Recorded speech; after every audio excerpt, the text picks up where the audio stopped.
we're here with Pomo. Thank you so much for being on the show. No worries, man. My pleasure. How's everything going? It's great, dude. We just finished sound check upstairs, so yeah. And what else? Good. What else has been going on? Tell us about your latest record. Any touring plans? So the next thing that's coming out, I have a song called "Fall Together" that's coming out with Harrison Brome, and it's gonna come out May 21st or April 21st. Yeah, this month, April 21st. So that's coming out then, and then we've just been working a bunch on Anderson .Paak's next record, and just my own record. Yeah, that's pretty much it. The big tour in May, like North America tour. So, have you been doing remixes, like production for Anderson, or what? We've been working. Yeah, like we've been doing some producing on his next record. Like we were just in Hawaii. Like they rented this crazy studio. We were there for like a week, just like writing nonstop. It was super fun. Yeah. Sweet. So I mean, you've done a lot of remixes and stuff. Like, when did you decide, or what got you into wanting to make music? Like initially from the start, or? Yeah, like as a kid. As a kid, my parents like put me in piano lessons because I guess they told me they thought I was like dancing to music when I was a baby, and they're like, yeah, let's put him in piano. So then I did that, and like in high school, I picked up guitar and I started playing more guitar, and like started playing in a bunch of bands in Vancouver and stuff.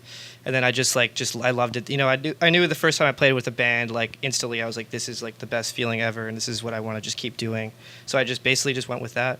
Yeah. So what album kick-started your for music? Left an indelible mark on your?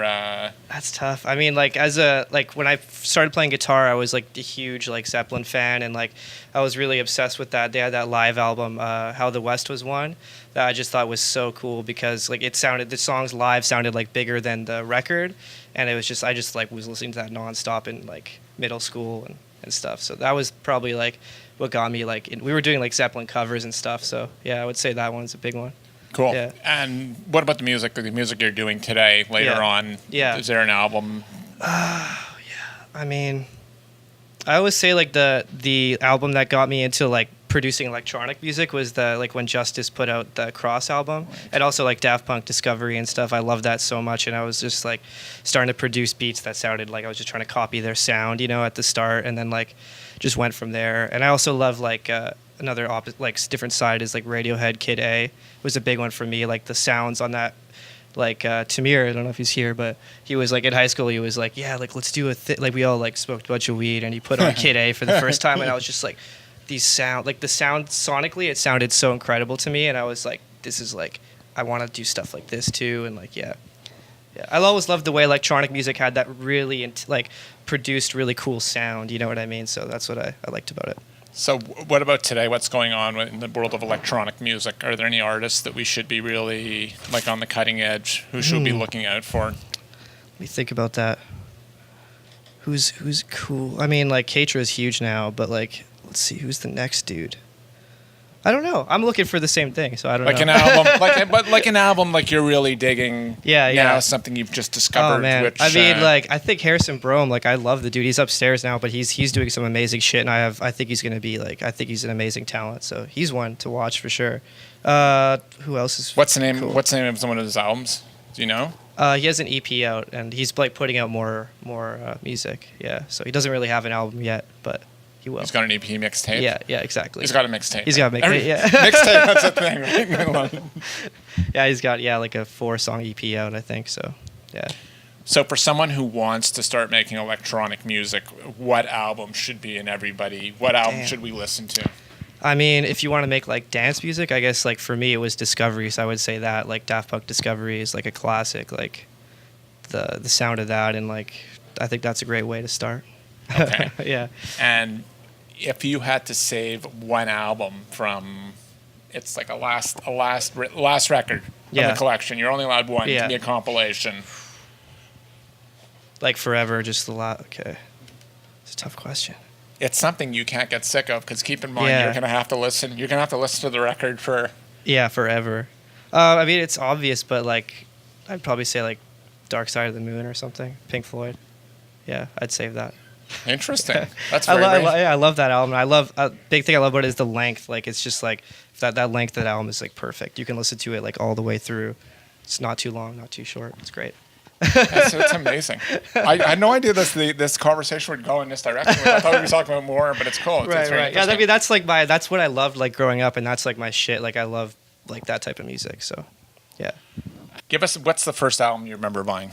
That you begged your parents? The very first album I bought, it's sad. The very first album I bought is Smash Mouth, the one with All Star on it. I was like stoked. I was like, yeah, like, Mom, get me this. I heard it in like day camp, and we did some game where they put on All Star, and I was like, this song is the shit. And my parents bought it for me. So that was the first album. That album has been referenced. It was referenced recently, actually.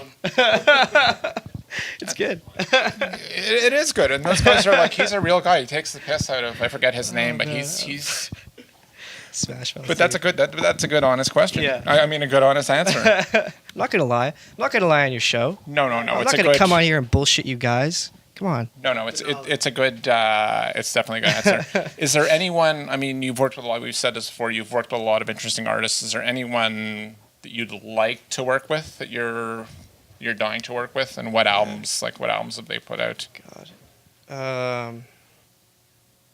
I mean, I've always loved, like, Erykah Badu. She's been a huge influence, so, like, she'd be amazing to work with. And, like her album, New America Part 2, that was, like, I put that in, like, one of my top 10 favorites for sure. Like, I've listened to it, like, so many times, and it influenced me a lot. So I guess, yeah, she'd be one for sure.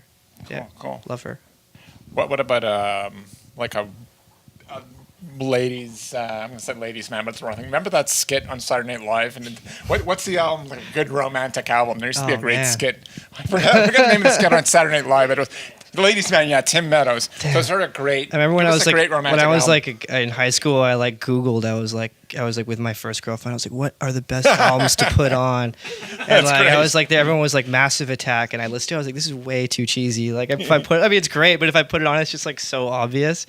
So like, I don't know. I used to make like playlists when I would like bring girls over and just like put on like some playlists. What's a good one? I don't know. Maybe let's see here. Maybe Marvin Gaye, I Want You. I love this album. I'd put that on. That's a great romantic album. Marvin, thank you, Marvin. I mean, what a wall. Marvin is. I mean, if you can't turn it on with Marvin, then you know. Yeah, you're done. You're done. It's a terrible sexist thing to say, but. Oh shit. He is. I got to thank you so much for being on the show. My pleasure, man. Thank you. Can you give us some words of wisdom or some advice out there for the World Wide Webs? I mean, damn, just work really hard at what you do, and always, if you're doing music, just always try to surround yourself with people that are better than you. I think that's the best thing. Like, always try to just like jam with crazy musicians, and that's how you just get better. So that's my advice, I guess. Yeah.